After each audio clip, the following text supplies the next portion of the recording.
আসসালামু আলাইকুম বন্ধুরা, আজ আমি দেখাবো দশমিকের গুণ অঙ্ক কিভাবে খুব সহজেই সমাধান করতে পারেন। তো চলুন দেখে নেওয়া যাক কীভাবে সমাধান করা যায়।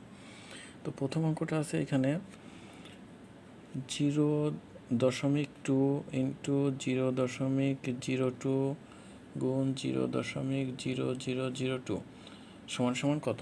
তো এই অঙ্কটা যদি এখন সমাধান করতে যাই, আমরা প্রথম অবস্থায় এই সংখ্যাগুলো গুণ করি। যেমন এই 2 দিয়ে এই 2 টু এই 2, তাহলে 2 2 4, 4 2 8। এখন দেখতে হবে দশমিকের পরে কয়টা শূন্য আছে। একটা, দুইটা, তিনটা, তিনটার চারটা সংখ্যা আছে। একটা, দুইটা, তিনটা, চারটা সংখ্যা আছে।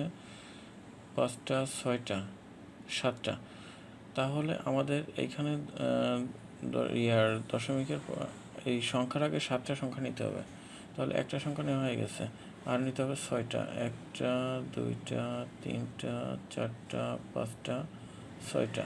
এখানে 0.0।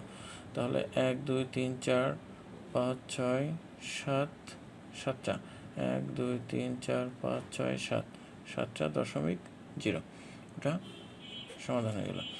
এখন পরে আরেকটা অঙ্ক দেওয়া আছে 0.03 ইন্টু 0.3 ইন্টু 0.003।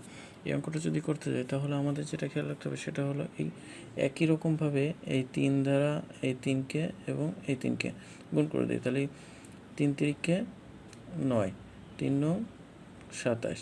তাহলে এখানে 27 লিখলাম। এখন 27 লিখলে দেখতে হবে যে এখানে 27 লেখার পরে এখানে আমার দশমিকের পরে কয়টা সংখ্যা আছে।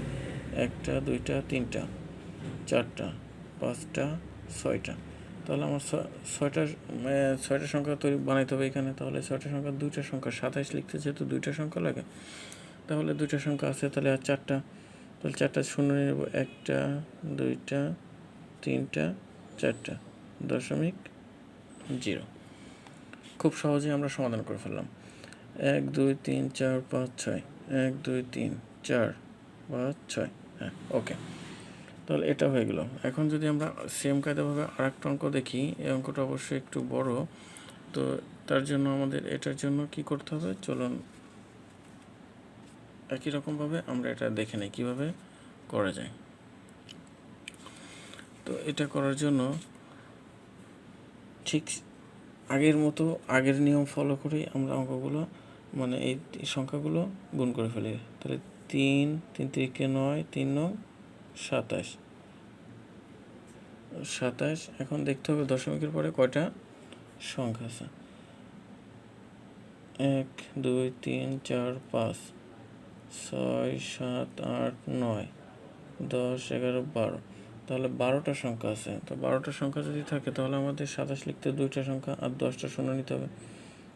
1 2 3 4 5 6 7 8 9 10।